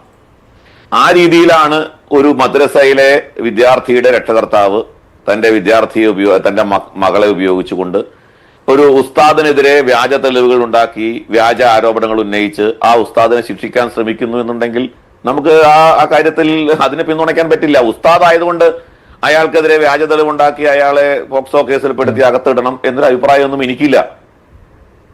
അതിന് വ്യക്തമായ തെളിവുണ്ടാവണം. ആ തെളിവ് വസ്തുതയായിരിക്കണം. മറിച്ച് ഒരു രാഷ്ട്രീയ വിരോധത്തിന്റെ അടിസ്ഥാനത്തിൽ വ്യക്തമായിട്ടുള്ള ഒരു ഉദ്ദേശത്തോടു കൂടിയിട്ട് ഈ അധ്യാപകനെതിരെ പകപോക്കണം എന്നുള്ള ഉദ്ദേശത്തോടു കൂടിയിട്ട് ചെയ്യുന്ന പോലെ അവിടെ ഉസ്താദിനെതിരെ പകപോക്കാനുള്ള ഉദ്ദേശത്തോടു കൂടി ഒരു രക്ഷകർത്താവ് ചെയ്താൽ അതിനെ പിന്തുണയ്ക്കാനാവില്ല. അതിൽ യാതൊരു സംശയവുമില്ല. ഇവിടെ എന്താണ് നമ്മൾ പറയാൻ കാരണം? ഇവിടെ ഈ പത്മരാജൻ എന്ന അധ്യാപകൻ, അദ്ദേഹം BJPയുടെ പ്രവർത്തകനാണ്. അദ്ദേഹം CAA പ്രക്ഷോഭത്തിനെതിരായി നിലകൊണ്ട ആളാണ്. പൗരത്വ നിയമത്തെ പിന്തുണച്ചയാളാണ്. അതിന്റെ പേരിൽ അദ്ദേഹം ഇട്ട ഫേസ്ബുക്കിനെതിരായിട്ട് വ്യാപകമായ പ്രതിഷേധങ്ങൾ സ്കൂളിലടക്കം ഉണ്ടായി. ആ അധ്യാപകനെ പുറത്താക്കണമെന്ന് ആവശ്യം ഉയർന്നു. ആ അധ്യാപകനെ പഠിപ്പിക്കുന്നിടത്തോളം തങ്ങളുടെ പിള്ളേരെ അവിടേക്ക് വിടില്ല എന്ന് രക്ഷകർത്താക്കൾ ഒരു വിഭാഗം നിലപാടെടുത്തു. ഈ കാര്യങ്ങളൊക്കെ നമ്മൾ അതിന്റെ മുന്നോടിയായിട്ടുണ്ട്. അപ്പൊ അതുകൊണ്ട് പറഞ്ഞു ഓരോ കേസിനും ഓരോ വ്യത്യസ്തതയുണ്ട്. ഇപ്പൊ ഇവിടെ തന്നെ നോക്കൂ, ഞാൻ ചില ഉദാഹരണങ്ങൾ പറയാം. ഈ കേസിനെ പരിശോധിക്കുമ്പോൾ ഒന്നാമത്തത് എന്താണ്? ഒരു 3 വർഷത്തോളം ഈ കേസ് കേട്ട ജഡ്ജല്ല ഈ കേസിന്റെ വിധി പറഞ്ഞത്. ഇതാണ് ഒന്നാമത്തെ പ്രശ്നം. ഒരൊറ്റ ദിവസം മാത്രമാണ് നിലവിൽ വിധി പറഞ്ഞ ജഡ്ജ് ഡിഫൻസിന്റെ വാദം കേട്ടത്. ഒരൊറ്റ ദിവസം മാത്രമാണ്. പിന്നെ വാദമേ കേട്ടിട്ടില്ല. വെറും 2 ദിവസം മുൻപ്, 2 ദിവസത്തിനുള്ളിൽ അതുവരെ വാദം കേട്ട ആള് ട്രാൻസ്ഫർ ചെയ്ത് 2 ദിവസത്തിനുള്ളിൽ കണ്ണൂർ ഫാമിലി കോർട്ടിലെ ജഡ്ജായിട്ടോ മറ്റോ ചാർജ് എടുക്കണം എന്ന് ഉത്തരവിട്ട് 2 ദിവസം കൊണ്ട് ചാർജ് എടുക്കുന്ന ആ ജഡ്ജ് 1 ദിവസം കൊണ്ട് കേസ് കേട്ട് വിധി പറയുന്ന ലോകത്തിൽ അത്യത്ഭുതകരമായ കാര്യമാണ് ഈ പാലത്തായി കേസിൽ നടന്നത് എന്ന് ആദ്യമേ നമ്മൾ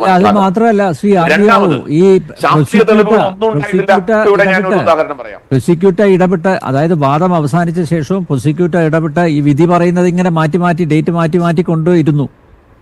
അങ്ങനെ ഒരു കളി നടന്നിട്ടുണ്ട് ഇതില്. അതെ, അത് ഈ അടുത്ത ജഡ്ജി വരാൻ വേണ്ടിയിട്ടുള്ള ഒരു ശ്രമമായിട്ട് വേണം അതിനെ കാണാൻ. അടുത്ത ജഡ്ജിനെ കൊണ്ടുവരാനുള്ള ശ്രമമായിട്ടും അടുത്ത ജഡ്ജി വരാനായിട്ടുള്ള ഒരു ശ്രമമായിട്ട് വേണം കാണാൻ. അതൊരു കാര്യം. ഞാനിവിടെ പറയുന്നത്, ഈ വാദം നടന്ന സമയത്ത് ഈ ശാസ്ത്രീയ തെളിവുകളെ സംബന്ധിച്ചുള്ള ഡിഫൻസിന്റെ വാദങ്ങൾ ഉണ്ടായിരുന്നല്ലോ. അതിനകത്ത് ഒരു പ്രധാനപ്പെട്ട കാര്യം ഞാൻ എല്ലാവരുടെയും ശ്രദ്ധയിൽ കൊണ്ടുവരാൻ ആഗ്രഹിക്കുന്നത്, അതായത് ഈ ടൈലിൽ നിന്ന് കിട്ടിയ ബ്ലഡ്, ആ ബ്ലഡ് ശാസ്ത്രീയ പരിശോധനയ്ക്ക് വിധേയമാക്കിയോ? ഇല്ല. അത് ഈ കുട്ടിയുടെ രക്തമാണ് എന്ന് തെളിയിച്ചോ ഫോറൻസിക്കിൽ? ഇല്ല. എന്തിന്? അത് മനുഷ്യരക്തമാണെന്നെങ്കിലും തെളിയിച്ചോ? ഇല്ല. അവിടെ നിന്ന് പെൺകുട്ടിയുടെ ഈ പ്രതിയുടെ സെമൻ കണ്ടെടുക്കേണ്ടായോ? ഇല്ല. ആ വസ്ത്രത്തിൽ സെമന്റെ അംശം ഉണ്ടായിരുന്നോ? ഇല്ല. ഇതൊന്നും നടന്നിട്ടില്ല. ശാസ്ത്രീയമായ ഒന്നുമില്ല. പോക്സോ ആക്ടില് കുട്ടി പറയുന്നതിനാണ് 90% വില കൊടുക്കുന്നത്. അതാണ് ഇവിടുത്തെ പ്രധാന പ്രശ്നവും. കുട്ടിയുടെ മൊഴിയുടെ അടിസ്ഥാനത്തിൽ വിധി പറയുന്നു. അതുകൊണ്ടാണ് റഹീമിന്റെ ഫേസ്ബുക്ക് പോസ്റ്റിൽ വളരെ കൃത്യമായിട്ട് അദ്ദേഹം പറഞ്ഞത് പോക്സോ ആക്ടിലെ കൺവിക്ഷൻ റേറ്റ് വളരെ കൂടുതലാണ്. അതിന്റെ കാരണം എന്താണ്? അതിന്റെ കാരണം കുട്ടിയുടെ മൊഴിയെ മാത്രമാണ് 90% ആസ്പദമാക്കുന്നത്. അതുകൊണ്ട് കുട്ടി പറയുന്നതനുസരിച്ചുള്ള കൺവിക്ഷൻ നടത്തും, കൺവിക്ഷൻ റേറ്റും കൂടും. ഇത് മുഴുവൻ ഭാരതത്തിലെ സുപ്രീം കോടതി അടക്കം ഈ കേസ് ഇത്തരം ദുരുപയോഗം ചെയ്യുന്നതിനെ സംബന്ധിച്ച് ഗൗരവമായി ചിന്തിച്ചുകൊണ്ടിരിക്കുകയാണ്. ഇവിടെ അതുകൊണ്ട് നമ്മൾ പറയുന്നേ. ഇനി രണ്ടാമത്തെ കാര്യം ഞാൻ പറയാം. ഈ കേസിലെ പരാതിക്കാരി ആരാണ്? കുട്ടിയുടെ അമ്മ നബീസയാണ്. കുട്ടിയുടെ അമ്മ നബീസ പരാതി കൊടുക്കുന്നു, ഡിവൈഎസ്പി തളിപ്പറമ്പിന് കൊടുക്കുന്നു, അതേപോലെ അവിടുത്തെ പോലീസിൽ പരാതി കൊടുക്കുന്നു, ഹൈക്കോടതിയിൽ പരാതി കൊടുക്കുന്നു. ഈ കുട്ടിയുടെ അമ്മ 9ാം സാക്ഷിയാണെന്നാണ് ഞാൻ മനസ്സിലാക്കുന്നത്. പക്ഷെ കുട്ടിയുടെ അമ്മയെ വിസ്തരിച്ചിട്ടില്ല. കുട്ടിയുടെ വിസ്തരിച്ചില്ല. പ്രധാന സാക്ഷിയായിട്ടാണ്, അതായത് കുട്ടിയുടെ അമ്മയാണ് പരാതിക്കാരി. കുട്ടിയുടെ ഹലോ അല്ല, അതാണ് വലിയ അത്ഭുതം. പ്രധാന സാക്ഷിയെ പരാതി കൊടുത്ത സാക്ഷി ചോദിച്ചിരുന്നോ? അല്ല, പരാതി കൊടുത്ത സാക്ഷിയെ വിചാരണ ചെയ്തില്ല. അത്ഭുതമാണ്. ഞാനത് അപ്പോ നമ്മള് ഒരു കേസിനെ ഞാനിത് പറയാൻ കാരണം ഇത്രയും ഡിസ്പാരിറ്റീസ് ഈ കേസിലുണ്ട് എന്നുള്ളത് മനസ്സിലാക്കി. അതുകൊണ്ടാണ് ഈ കേസ് വിമർശന വിധേയമാകുന്നത്.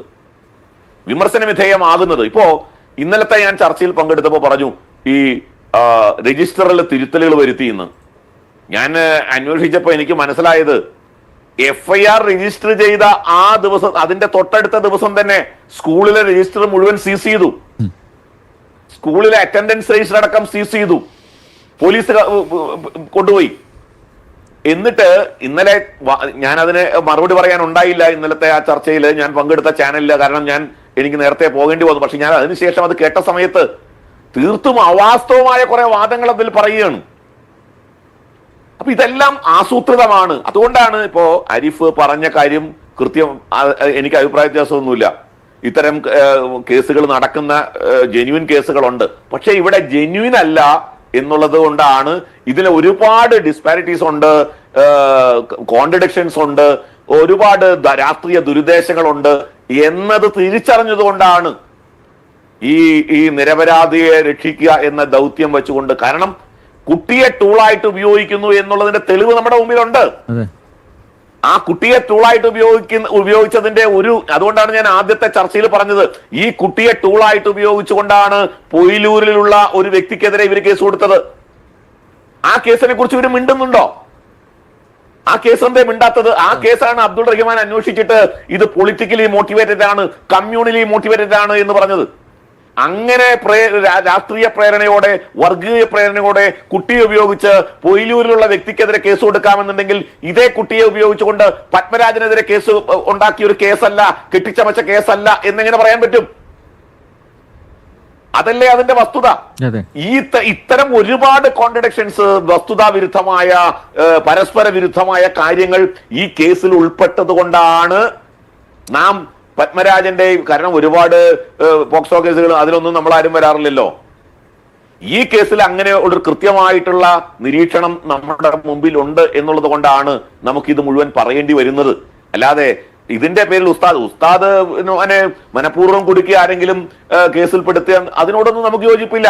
പക്ഷെ അങ്ങനെയല്ല എന്നുള്ളതാണ്. ഇപ്പൊ ഞാൻ പറയാം, ഇവിടെ കണ്ണവത്ത് മാനാത്തേരിയിലെ തൻവറുൽ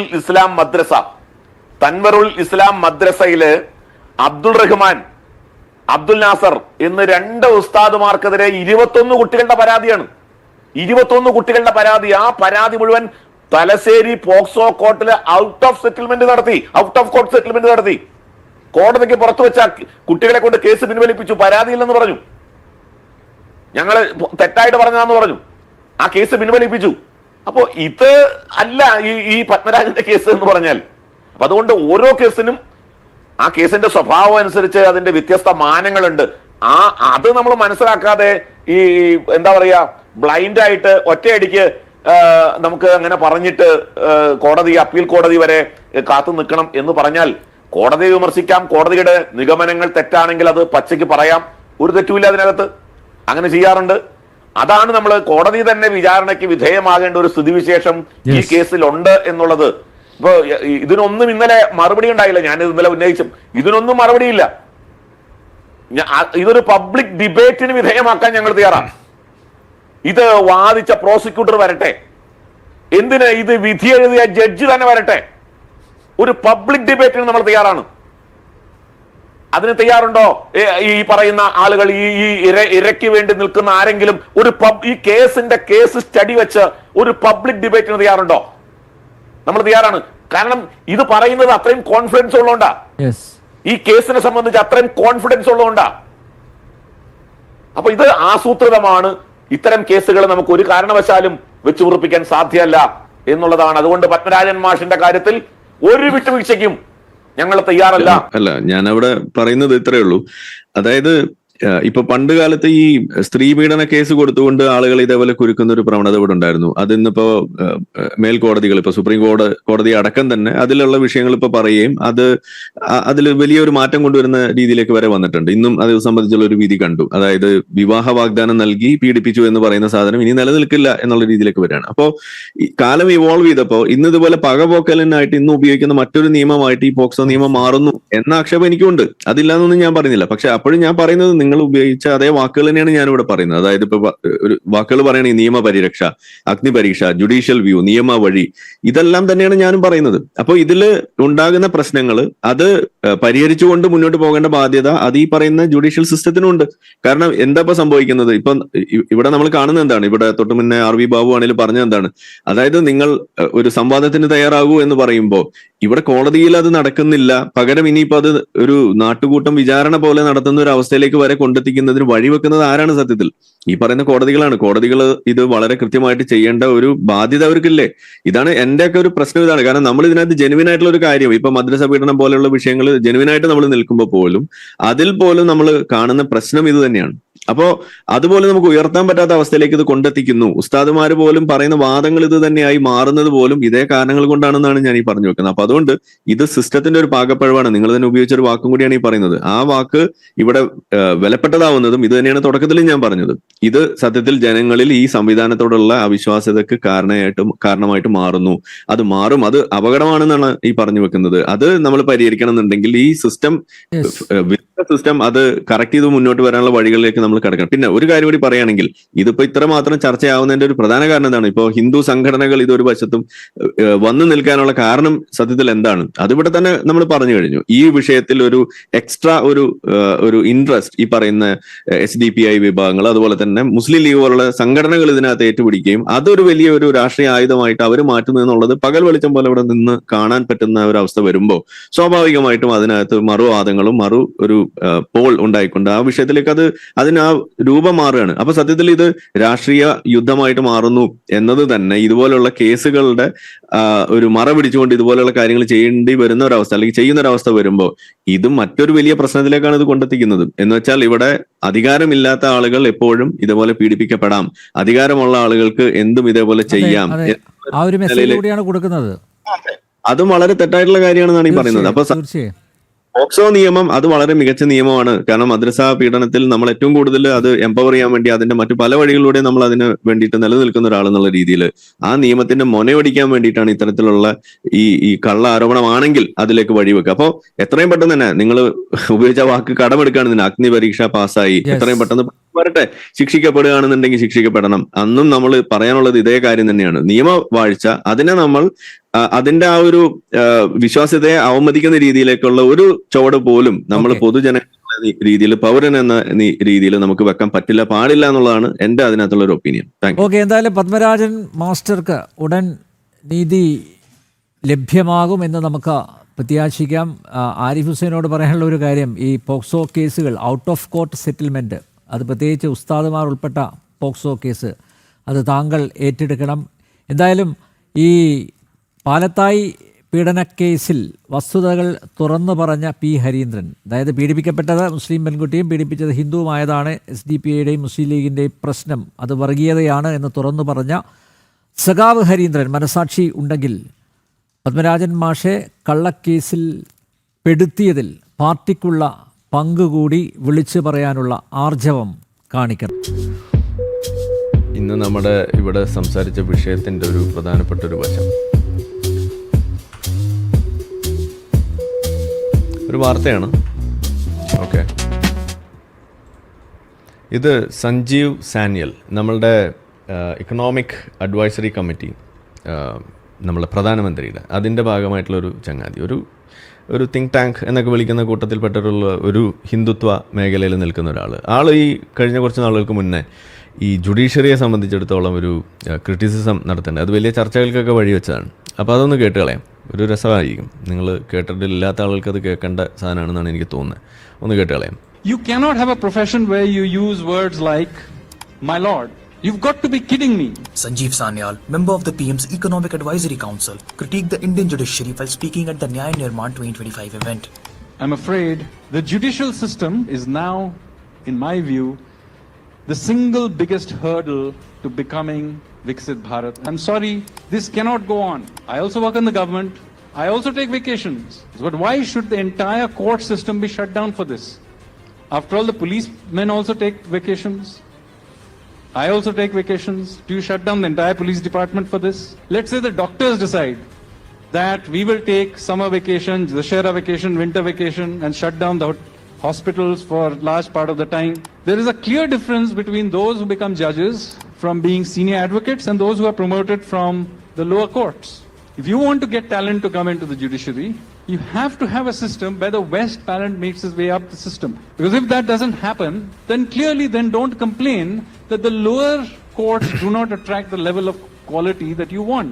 You cannot have a profession where you use words like my lord. Or when you're doing a petition, it's called a prayer. You've got to be kidding me. It is not appropriate for one citizen to call another citizen my lord or to pray to them. Sanyal made these arguments while stressing the need for India to realize its demographic window and growth potential. He said that India has a limited period to convert this growth into prosperity. After that, we will grow old, just like Japan, just like Europe today. So this is the 2 decades in which we have to grow as rapidly as we can. Okay, അപ്പോൾ കണ്ടു കാണും. അതായത് നമ്മൾ പറഞ്ഞത്രേ ഉള്ളൂ, ഇപ്പോൾ ഇവിടെ നടക്കുന്ന ചർച്ച, പാലത്തായി കേസിൽ നടക്കുന്ന ചർച്ച എന്ന് പറയുമ്പോൾ ഒന്ന് കണ്ടു നോക്കുക. അതായത് കോടതി ആളെ ശിക്ഷിച്ച സമയത്ത് അത് കള്ളക്കേസാണ്, അതിൽ തെളിവുകൾ അതാണ് ഇതാണ് എന്നൊക്കെ പറഞ്ഞിട്ട് ചർച്ച മുഴുവൻ നടക്കുന്നത് ഇപ്പോൾ വെളിയിലാണ്. എന്ന് പറഞ്ഞാൽ കോടതി എന്താ പണി എന്നുള്ളൊരു ചോദ്യമാണ് അവിടെ പുറത്തേക്ക് വരുന്നത്. കോടതി വളരെ ഇൻകോമ്പിറ്റൻ്റായി അതിൽ നടപടിയെടുത്തു എന്ന രീതിയിലേക്കാണ് കാര്യങ്ങൾ വരുന്നത്. അതിൻ്റെ ശരിയായ രീതിയിൽ കാര്യങ്ങൾ നോക്കിയില്ല എന്നൊക്കെയുള്ള ഒരു വലിയൊരു പരാതി. അപ്പോൾ ഇത് നമ്മൾ പറയുമ്പോൾ നിങ്ങൾ വിചാരിക്കും, ഇതിപ്പോൾ ഈ വിഷയമായതുകൊണ്ട്, സംഘപരിവാർ വിഷയമായതുകൊണ്ടാണെന്ന്. അല്ല, ഇത് കുറച്ച് മുന്നേ ഉണ്ടായിരുന്നു. ഇതെപ്പോഴുണ്ടായത്? റിയാസ് മൗലവി കേസ്, നിങ്ങളെല്ലാവരും ഇവിടെ എപ്പോഴും നമ്മുടെ വിശ്വാസികൾ നിലവിളിക്കുന്ന ഒരു കേസാണ്. ആ കേസിലും ഇതേപോലൊരു വിഷയം ഉണ്ടായി. എന്താ ഉണ്ടായത്? അതിൽ ആ പ്രതികളെ വെറുതെ വിട്ടു. അപ്പോൾ ഇതിൽ ശിക്ഷിക്കുകയാണ് ചെയ്തതെന്നുണ്ടെങ്കിൽ അതിനകത്ത് ഈ പറയുന്ന സംഘപരിവാർ ആരോപണമുള്ള ആളുകളെ അന്ന് കോടതി വെറുതെ വിടുക ചെയ്തത്. അന്ന് കോടതി അവരെ വെറുതെ വിടാൻ കാരണം എന്താണ്? തെളിവുണ്ടായില്ല. അവിടെ പ്രൊഡ്യൂസ് ചെയ്ത തെളിവുകളൊന്നും തന്നെ അവരതിനകത്ത് പങ്കെടുത്തു, അവരാണ് കൊലപാതകം ചെയ്തത് എന്നത് അവിടെ തീർപ്പാക്കാൻ പാകത്തിനുള്ളതായിരുന്നില്ല. അപ്പോൾ അതുകൊണ്ട് അവർ വെറുതെ വിട്ടു. അപ്പോൾ വെറുതെ വിട്ടപ്പോൾ അന്ന് ഇതേ കാക്കമാരും ഇതേപോലെ ഇന്ന് നമ്മളിവിടെ പറയുന്ന ആളുകളെല്ലാം അന്ന് പറഞ്ഞുകൊണ്ടിരുന്നത് എന്താണ്? കോടതി ആകെ മോശമാണെന്നാണ് അന്ന് പറഞ്ഞുകൊണ്ടിരുന്നത്. അപ്പോൾ ഇവിടെ ഇപ്പോൾ ഇത് പറയുന്നത് ഇവിടുത്തെ ഈ പറയുന്ന സംഘപരിവാർ മേഖലയിലുള്ള ആളുകളാണ് പറയുന്നത്. അപ്പോൾ ഇതൊരു കോടതിയിലുള്ള വിശ്വാസ്യത എന്ന് പറയുന്ന സംഗതി, അത് നിലനിർത്തേണ്ട ഒരു ബാധ്യത അത് ആർക്കൊക്കെയാണെന്നുള്ളതാണ് നമ്മളിവിടെ ചോദിക്കുന്നത്. എൻ്റെ കൺസേൺ ഇതിനകത്ത് അതാണ്. കാരണം ഒന്നാമത്തെ കാര്യം, ഒരു ജുഡീഷ്യൽ പെർവ്യൂവിലുള്ള ഒരു വിഷയം, അതിൻ്റെ കാര്യങ്ങൾ നടന്നു പോകാനുള്ള സംവിധാനം ഇവിടെ ഉണ്ട്. അപ്പോൾ ഒരു കീഴ്ക്കോടതിയിൽ നിന്നൊരു വിധി വന്നാൽ അത് അവിടെ തീരുന്നില്ല, ലോകം അവിടെ അവസാനിക്കുന്നില്ല, അതിൻ്റെ മുകളിലേക്ക് പോകാം. ഇപ്പോൾ നമ്മളുടെ ഒരു കേസ് വലിയ തോതിൽ കൊട്ടിഘോഷിച്ച് കൊണ്ടുവന്ന് അത് 8 നിലയിൽ പൊട്ടി. ഏതാണ്? നമ്മളുടെ തൊലി കേസ്, നമ്മളെ അഗ്രചർമ്മത്തിൻ്റെ, നമ്മളുടെ ചേലാകർമ്മത്തിൻ്റെ വിഷയം. അതിലെന്താ ഉണ്ടായത്? അപ്പോൾ അവിടെ ഇവർ ആഘോഷമായിരുന്നു, കോടതി ഭയങ്കര സംഭവമാണെന്ന് പറഞ്ഞിട്ട് ഭയങ്കര ആഘോഷമായിരുന്നു. അപ്പോൾ നമ്മളവിടെ കണ്ടെന്താണ്? ഓക്കെ, അപ്പീൽ പോകാൻ വേണ്ടി നോക്കിയപ്പോൾ വക്കീലന്മാർക്ക് ധൈര്യമില്ല. ഇതാണ് പ്രശ്നം. കാരണം ഈ വിഷയത്തിൽ തൊട്ടാൽ അവരുടെ തൊലി പോകുമോ എന്നുള്ള പേടിയാണ് അവർക്ക്. അപ്പോൾ അത് കാരണം തൊലി പോകുന്നത് പേടിച്ചിട്ട് എല്ലാ ആളുകളും ഇതിൽ നിന്ന് പിന്മാറുന്ന ഒരു അവസ്ഥയാണുള്ളത്. ഇതാണ് നമ്മുടെ മുന്നിലുള്ള ഒരു സാഹചര്യം. മതങ്ങളെ കണ്ട് പേടിച്ച് നിൽക്കുന്ന അവസ്ഥ, അത് പ്രത്യേകിച്ച് ചില പേപ്പട്ടി മതങ്ങളെ പേടിക്കുന്ന ഒരു അവസ്ഥ അതിവിടെ ഉണ്ട്. അത് നമ്മളൊക്കെ നേരിട്ട് കണ്ടിട്ടുള്ള ഒരു കാര്യമാണ്. അപ്പോൾ ആ കേസിൽ നമ്മൾ കണ്ടു. അപ്പോഴും നമ്മളിവിടെ കോടതിയെ നമ്മൾ അവമതിക്കുകയോ കോടതിയാകെ മോശമാണെന്നൊന്നും നമ്മളന്ന് പറഞ്ഞിട്ടില്ല. അപ്പോഴും നമ്മൾ ഹോപ്പ്ഫുള്ളാണ്, കുറച്ചുകൂടി വെയിറ്റ് ചെയ്യുക, അടുത്തൊരു സമയം വരും. കാരണം കുറച്ചുകൂടി കോടതിക്ക് ഇതൊക്കെ ധൈര്യപൂർവ്വം ഏറ്റെടുക്കാനുള്ള ഒരു വഴി ഇവിടെ വരും എന്ന് തന്നെയാണ് ഞാൻ വിചാരിക്കുന്നത്. ഇനി എനിക്കെതിരെ ഒരു കേസ് നിലനിൽക്കുന്നുണ്ട്, ഒരു കേസല്ല 3 കേസ് നിലനിൽക്കുന്നുണ്ട്. അതായത് ഒന്ന്, ഒരു മതനിന്ദ. ആ കേസിൽ ഒരു ഒരു കണ്ടംപ്റ്റ് ഓഫ് കോർട്ട് അത് നിലനിൽക്കുന്നു. പിന്നെ അതുകൂടാതെ ഒരു റിട്ട് പെറ്റീഷൻ, പിന്നെ അതുകൂടാതെ മറ്റൊരു കോർട്ടിൽ വേറെ ഒരു വിചാരണ അത് അവിടെ നടക്കണം. അങ്ങനെ 3 കേസുകളാണ് നിലനിൽക്കുന്നത്. അപ്പോൾ ഇതിൽ ഈ സാധനം നീണ്ടു പോവുകയാണ്. ഇപ്പോൾ കഴിഞ്ഞ ദിവസം അതിൻ്റെ വാദം നടക്കേണ്ടതായിരുന്നു. നമ്മളുടെ അതിൻ്റെ പരാതി കൊടുത്ത ആൾ വക്കീൽ ഓരോ കാരണം പറഞ്ഞ് ഇങ്ങനെ നീട്ടിക്കൊണ്ട് പോവുകയാണ്. അപ്പോൾ അതിങ്ങനെ നീണ്ടു പോകുന്നു. അപ്പോൾ നമ്മൾ അതിനകത്ത് കാണുന്ന ഒരു കാഴ്ച എന്താണ്? ആദ്യത്തെ ഘട്ടത്തിൽ ഇത് കണ്ടംപ്റ്റ് ഓഫ് കോർട്ടൊക്കെ വരാനുണ്ടായ ഒരു റീസൺ എന്ന് പറയുന്നത് ഇന്നായിരുന്നു എന്നുണ്ടെങ്കിൽ അത് വരില്ലായിരുന്നു എന്നാണ് ഞാൻ വിശ്വസിക്കുന്നത്. കാരണം എന്താണ്, ഈ കേസ് പോലെ എടുക്കില്ലായിരുന്നു, അതാണ് ഉണ്ടാവുക. കാരണം ഇത് കേസ് ഫയൽ ചെയ്യുന്നത് 1-2 വർഷം മുന്നെയാണ്. ഇപ്പോൾ 2ാമത്തെ വർഷം കഴിയുകയാണ്. അപ്പോൾ സംഭവിച്ചെന്താണ്, അന്നുണ്ടായിരുന്ന സാഹചര്യം ഇന്നുണ്ടായിരുന്ന സാഹചര്യം മാറി. അപ്പോൾ ഇനിയിപ്പോൾ നമ്മൾ ഈ ഒരു വിഷയത്തിൽ ഒരു ഭീകരവാദത്തിൻ്റെ ഒരു സാധനം ഇതിനൊക്കെ തടയാൻ വേണ്ടിയാണ് നമ്മളിതെന്ന് പറയുമ്പോൾ അന്ന് പറയുമ്പോൾ ആരും വിശ്വസിച്ചിട്ടുണ്ടായിരുന്നില്ല. പക്ഷേ ഇന്നിപ്പോൾ നമ്മൾ പറയുമ്പോൾ ഡൽഹി ബ്ലാസ്റ്റൊക്കെ നടന്നിങ്ങനെ ഇരിക്കുന്ന സമയത്ത്, വൈറ്റ് കോളർ ടെററൊക്കെ ഇവിടെ ഉള്ള സമയത്ത് ഇപ്പോൾ ഇത് പറയുമ്പോൾ കോടതിക്ക് ബോധ്യപ്പെടുന്ന ഒരു അവസ്ഥ വരികയാണ്. ഇതാണ് നമ്മളിവിടെ കാണുന്നത്. അപ്പോൾ അതുകൊണ്ട് തന്നെ കഴിഞ്ഞ തവണ കേസ് തള്ളി പോകേണ്ട ഒരു സമയമായിരുന്നു കഴിഞ്ഞ വാദത്തിൽ. പക്ഷേ ഒരു ചാൻസും കൂടി അവർ ചോദിച്ചിങ്ങനെ നിന്ന് അങ്ങനെ നീണ്ടുപോവാണ്. പിന്നെ ഒരു കേസൊക്കെ ഉള്ള ഒരു വെയിറ്റ് ആണല്ലോ അവിടെ ഇരിക്കട്ടെ എന്ന് ഞാനും വിചാരിച്ചു. ഇതാണ് സംഭവം, ഇതാണ് അവിടെ നടന്നുകൊണ്ടിരിക്കുന്നത്. അപ്പോൾ ഇത് ഏതായാലും കേസ് കൊടുത്ത് നമ്മൾ ഒതുക്കാൻ വേണ്ടി ഇനിയിപ്പോൾ 4ാമത്തെ കേസ് ഉണ്ട് കേട്ടോ, അത് ഞാൻ മറന്നുപോയി. കേസ് കുറേയുള്ള കാരണമൊക്കെ മറന്നു പോവാണെങ്കിൽ എന്താ ചെയ്യുക. ഞാനിപ്പോൾ ആലോചിക്കണം, വലിയ കേസൊക്കെ ഉള്ള ആളുകളുടെ അവസ്ഥ എന്തായിരിക്കും. ഈ കേസൊക്കെ ഇങ്ങനെ ഓർത്തിരിക്കുന്നതാണ് ഞാൻ ആലോചിക്കും. 4 ഉണ്ടായിട്ട് ഞാൻ ഒരെണ്ണം മറന്നുപോയി. അപ്പോൾ പിന്നെ 10,000 കേസുള്ള ഒരു അവസ്ഥ എന്തായിരിക്കും. ഒരു കേസ് കൂടിയുണ്ട്, നമ്മുടെ ഡിങ്കബാങ്ങിൻ്റെ കേസുണ്ട്. അതിലും ഇനി ഒരു കണ്ടംപ്റ്റ് ഓഫ് കോർട്ട് വരാൻ സാധ്യതയുണ്ട്. കാരണം നമ്മളിപ്പോഴും ഈ പറയുന്ന ഈ ബാങ്ക് വിളി ഇവിടെ കേൾപ്പിക്കുന്നുണ്ട്. അപ്പോൾ അതുകൊണ്ട് അതും നമുക്ക് വരാൻ സാധ്യതയുണ്ട്. അപ്പോൾ ഒന്ന് ആലോചിച്ച് നോക്കാം, കേസുകൾ ഇങ്ങനെ കുമിഞ്ഞു കൂടുമ്പോൾ ഉണ്ടാകുന്നൊരു പ്രശ്നമാണ്. എന്താ ചെയ്യുക. അപ്പോൾ ഇതാണ് അവസ്ഥ. പോട്ടെ. അപ്പോൾ ഇതുപോലെ ഓരോ സാധനം വരുമ്പോഴും ഇങ്ങനെ നോക്കുമ്പോൾ നമ്മൾ കാണുന്നത്, ഇതിനകത്ത് തോൽവി ഉണ്ടാകുന്ന സമയത്ത് ഉടനെ കോടതി മോശവും, ജയം ഉണ്ടാകുന്ന സമയത്ത് കോടതി മികച്ചതും ആവുന്ന ഒരു പ്രവണത, ഇതാണ് നമ്മൾ കാണുന്നത്. ഞാൻ പറയുന്നത് അങ്ങനെയല്ല ഇതിനെ കാണേണ്ടതെന്നാണ്. കോടതിയിൽ അതിലൊരു തീരുമാനം വന്നു കഴിഞ്ഞാൽ അത് നമുക്ക് ഇഷ്ടപ്പെട്ടാലും ഇല്ലെങ്കിലും അത് അന്തിമമാണ്, അതല്ലെങ്കിൽ അതൊരു ഒപ്പീനിയൻ ആണ് എന്നുള്ള രീതിയിൽ അത് മനസ്സിലാക്കി അതിന് വഴികൾ അടുത്തതുണ്ടെങ്കിൽ അത് തേടി മുന്നോട്ട് പോവുക എന്നുള്ളതാണ് അതിൻ്റെ വഴി. ഇതാണ് നമ്മൾ ചെയ്യേണ്ടത്. ഇതാണ് നിയമവ്യവസ്ഥയിൽ നമ്മൾ, അല്ലെങ്കിൽ ഒരു എന്താ പറയുക, ലോ ഓഫ് ലാൻഡ് അല്ലെങ്കിൽ റൂൾ ഓഫ് ലോ എന്നൊക്കെ പറയുന്ന സംഗതിയിലൊക്കെ നമ്മൾ ഒരു വിശ്വാസം അർപ്പിച്ച് പോകുന്ന ഒരു രീതിയാണെന്നുണ്ടെങ്കിൽ ചെയ്യേണ്ട കാര്യം ഇതാണ്. അല്ല എന്നുണ്ടെങ്കിൽ ഇത് അരാജകത്വത്തിലേക്കാണ് വഴിവെക്കുക. കോടതിയെ നമുക്ക് വിശ്വാസമില്ല എന്നൊരവസ്ഥ വന്നു കഴിഞ്ഞാൽ എന്ത് സംഭവിക്കും? അതിന് കൃത്യമായ ഉദാഹരണം എവിടെയുള്ളത്? അത് നമ്മളെ പാകിസ്ഥാനിലാണ്. പാകിസ്ഥാനിൽ അവർക്ക് ഇഷ്ടപ്പെട്ട വിധി വിധിച്ചില്ല എന്നുണ്ടെന്നുണ്ടെങ്കിൽ ചീഫ് ജസ്റ്റിസ് ഓഫ് പാകിസ്ഥാനെ കയറി പൂശുന്ന പരിപാടിയാണ് പാകിസ്ഥാനിൽ നടക്കുന്നത്. കോടതി കയ്യേറും, സുപ്രീം കോടതി കയ്യേറുന്ന അവസ്ഥയാണ് ഈ പാകിസ്ഥാനിൽ നടക്കുന്നത്. നിങ്ങൾ കണ്ടിട്ടുണ്ടോ വാർത്ത? ഞാനിവിടെ മുന്നേ ഇവിടെ വെച്ചിട്ടുള്ള വാർത്തകൾ നിങ്ങൾ കണ്ടിട്ടുണ്ടോ? ഇല്ലെങ്കിൽ നിങ്ങൾക്ക് നോക്കിയാൽ കിട്ടും. വാർത്തകൾ ഇഷ്ടംപോലെ അവിടെ കിടക്കുന്നതാണ്. സുപ്രീം കോർട്ട് നിങ്ങളൊന്ന് സെർച്ച് ചെയ്താൽ കിട്ടും. വേണമെങ്കിൽ നമുക്ക് ഒരു വാർത്ത നമുക്കിവിടെ കണ്ടേക്കാം. ഒരു സുപ്രീം കോടതി ഒരു ജഡ്ജിനെ തല്ലിക്കൊന്നത് വരെ ഇവിടെ ഉണ്ട്. സുപ്രീം കോർട്ട്, ഒരു മിനിറ്റ്, സ്റ്റോംഡ് പാകിസ്ഥാൻ എന്ന് നിങ്ങളൊന്ന് സെർച്ച് ചെയ്താൽ മതി. വാർത്തകൾ ഇഷ്ടംപോലെ കിട്ടും. അതെ,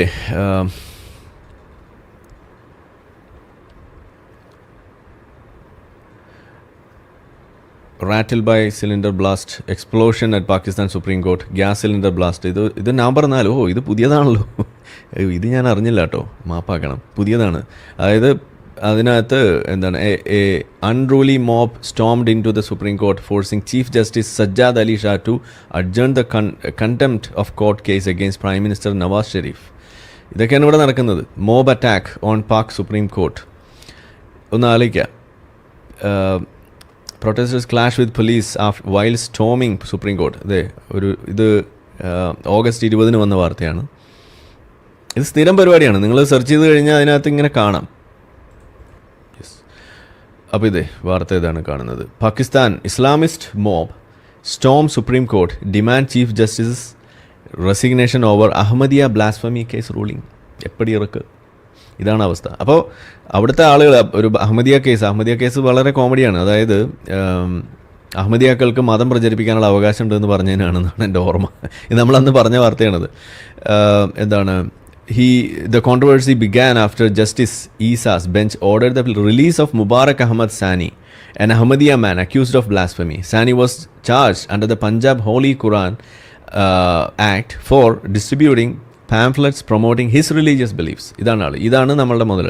ഇതാണ് അവിടുത്തെ ചീഫ് ജസ്റ്റിസ്. മൂപ്പരെ അവിടെ നിന്ന് ഇറക്കി വിടണമെന്നും പറഞ്ഞിട്ടാണ്, റെസിഗ്നേഷൻ വേണമെന്നും പറഞ്ഞിട്ടാണ് അവിടെ ഇത് അറ്റാക്ക് ചെയ്യുന്ന ചിത്രം നിങ്ങൾക്ക് ഇവിടെ കാണാം. എപ്പടി ഇറക്ക്, നന്നായി ഇറക്ക്. അപ്പോൾ ഞാൻ പറഞ്ഞു വന്നത് ഇതാണ്.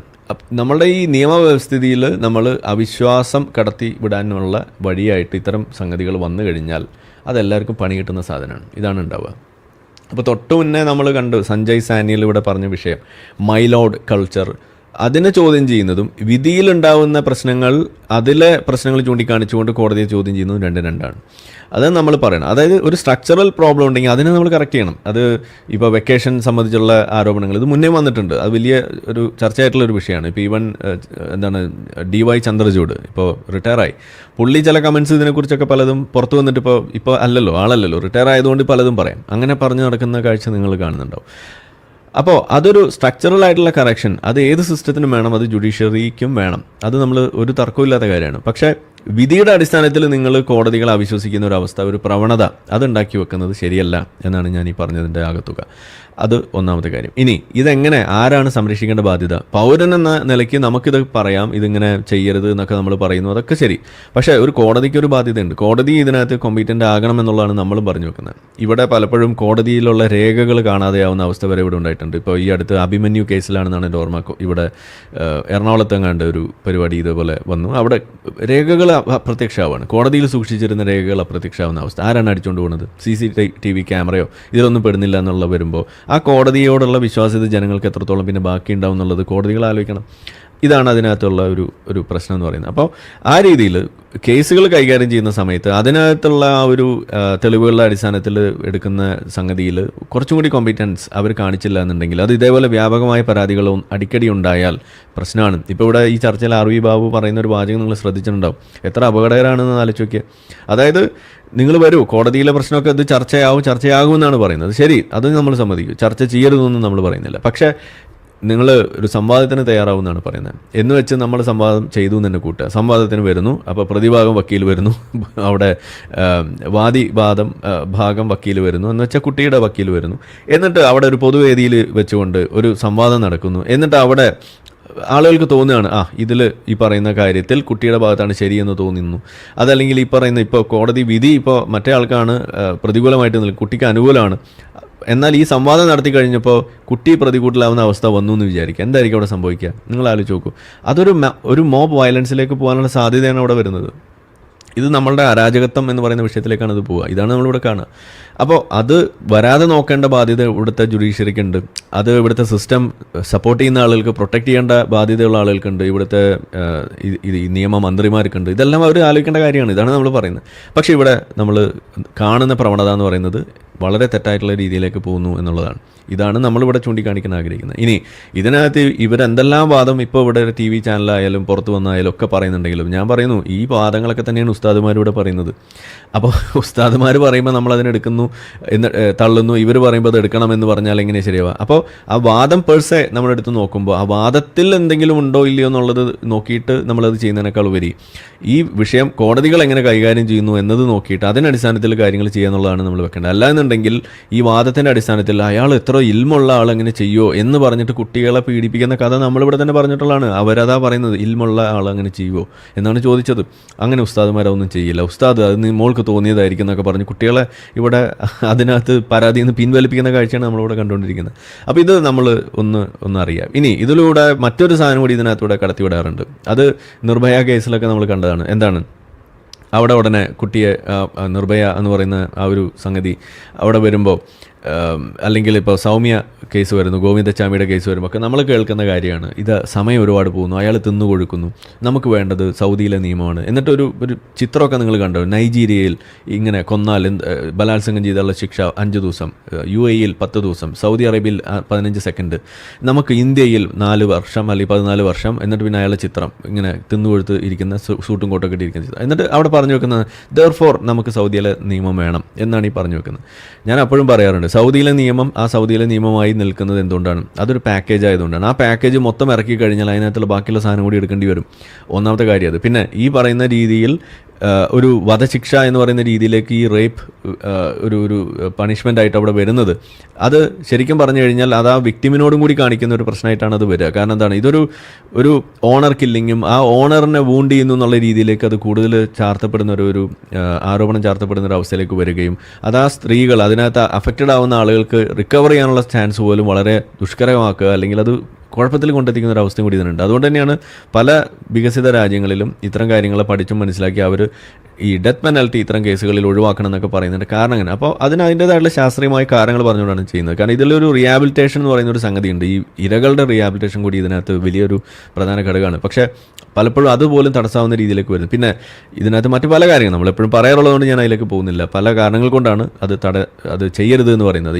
ഈ ഡെത്ത് പെനാൽറ്റി റേപ്പ് കേസുകളിൽ ഒഴിവാക്കണമെന്ന് പറയുന്ന കാരണം. പക്ഷേ നമ്മൾ അതിനു വേണ്ടി ആവശ്യപ്പെടുന്നത് എന്തിൻ്റെ അടിസ്ഥാനത്തിലാണ്? ഇതൊന്നും പരിഗണിച്ചിട്ടല്ല, സമയം മാത്രം നോക്കിയിട്ടാണ്. അപ്പോൾ ഈ വിഷയങ്ങളിൽ സമയം എന്തുകൊണ്ട് കൂടുതലെടുക്കുന്നു, എന്തുകൊണ്ട് തിന്നു കൊടുക്കാനുള്ള ഒരു അവസരം അവർക്ക് കിട്ടുന്നു എന്നുള്ളത് നോക്കുമ്പോഴാണ് അവിടെ നമ്മൾ ഈ പറയുന്ന പല കാര്യങ്ങളിലേക്കും കടന്നത്. അവിടെയാണ് ഇപ്പോൾ സഞ്ജയ് സാനിയൽ പറഞ്ഞ വിഷയത്തിലേക്ക് വരുന്നത്. വെക്കേഷൻസ്, പല പല കാര്യങ്ങൾ, താമസം ഉണ്ടാക്കുന്ന മറ്റു പല വിഷയങ്ങൾ, ഇത് വരുമ്പോൾ സ്വാഭാവികമായിട്ടും അത് ചർച്ചയായി മാറുന്നു. ഇതാണ് നമ്മൾ കാണുന്നത്.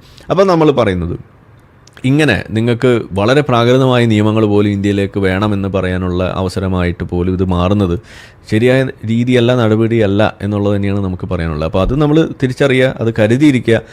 അതിൻ്റെ മറവിൽ ഈ പറയുന്ന ഇസ്ലാമൈസേഷൻ പോലും ഒരു കുറുക്ക് വഴി കണ്ടെത്തുന്ന അവസ്ഥയിലേക്ക് വരെ പോകുന്നത് നമ്മൾ തിരിച്ചറിയുക, നമ്മളെ നാട്ടുകാർ തിരിച്ചറിയുക എന്ന് എനിക്ക് പറയാനുള്ളൂ. ഇവിടുത്തെ നിയമ സംവിധാനങ്ങളെ എങ്ങനെയാണ് ഇസ്ലാമികവൽക്കരിക്കാൻ നോക്കുന്നത്, അതിലേക്ക് കൊണ്ടെത്തിക്കാൻ ബാക്കിയുള്ള ആളുകളെ അതിന് ആ മൈൻഡ് സെറ്റ് പരുവപ്പെടുത്തുന്നത് പോലെ എങ്ങനെയാണെന്നുള്ളത് നിങ്ങൾ ആലോചിക്കുക.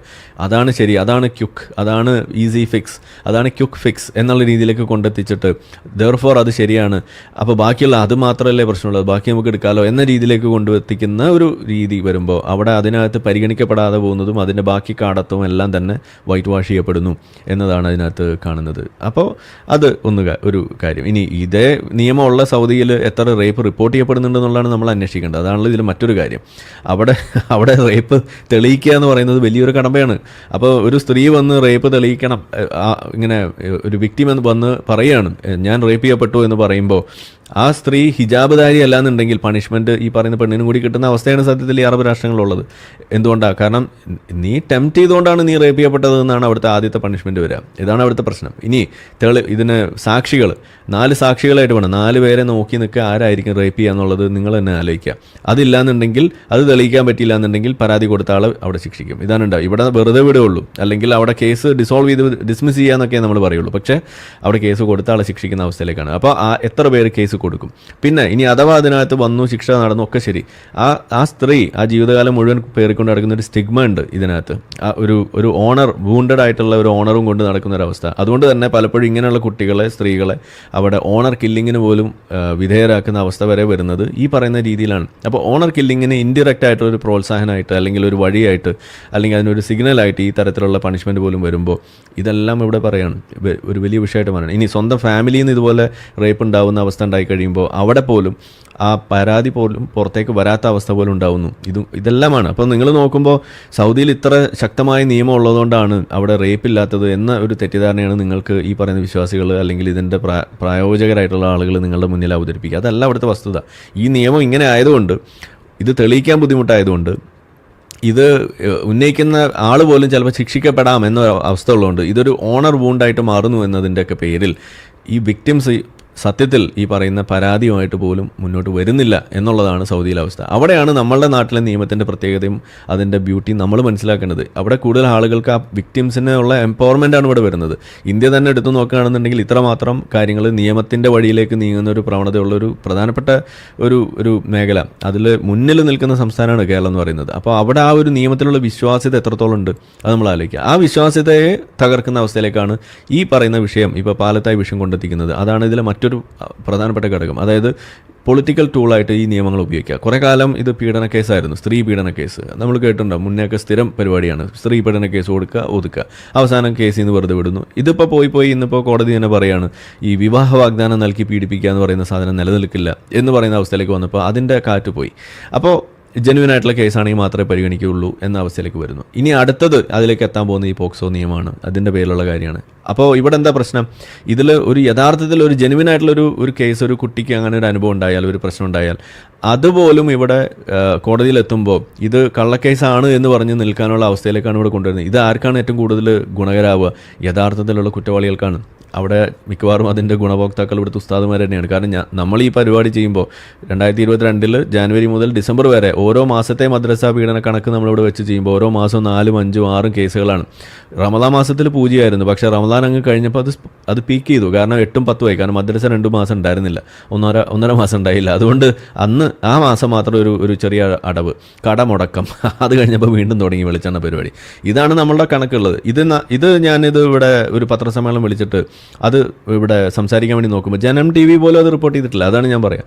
അവർ പോലും അന്ന് തിരിഞ്ഞ്. എന്നിട്ട് ഇപ്പോൾ നമ്മൾ വിളിച്ചിട്ട് അത് ചെയ്യുമ്പോൾ നമ്മൾ പറയുന്ന സാധനം എന്തോ വാലിഡ് ആണെന്ന് ഇപ്പോൾ അവർക്ക് തോന്നുകയാണ്. അതുകൊണ്ട് ഞാൻ അവരോട് മുഖത്ത് നോക്കി തന്നെ പറഞ്ഞത്, നിങ്ങളത് വലിയ പ്രോത്സാഹനം തന്നു എന്നൊന്നും പറയേണ്ട, അങ്ങനെയൊന്നും ഉണ്ടായിട്ടില്ല, നിങ്ങളത് ആ രീതിയിലൊന്നും കണ്ടിട്ടില്ല. ഇപ്പോൾ ഇതുപോലൊരു സംഗതി വന്നപ്പോൾ നിങ്ങളത് പറയുന്നു, അത്രയേ ഉള്ളൂ. ഇതാണ് നമ്മളവിടെ പറയുന്നത്. അപ്പോൾ ഇതൊക്കെയാണ് നമ്മുടെ നാട്ടിലെ പ്രശ്നം എന്ന് പറയുന്നത്. അപ്പോൾ പറഞ്ഞു വന്നത്, ഇതുപോലുള്ള മദ്രസ പീഡന കേസുകൾ പോലും ജെനുവിനായിട്ടുള്ളത് പോലും അവിടെ ഉസ്താദുമാർ രക്ഷപ്പെടാൻ വേണ്ടി ഉപയോഗിക്കുന്നത് ഇത് കള്ളക്കേസാണെന്ന് പറഞ്ഞിട്ടാണ്.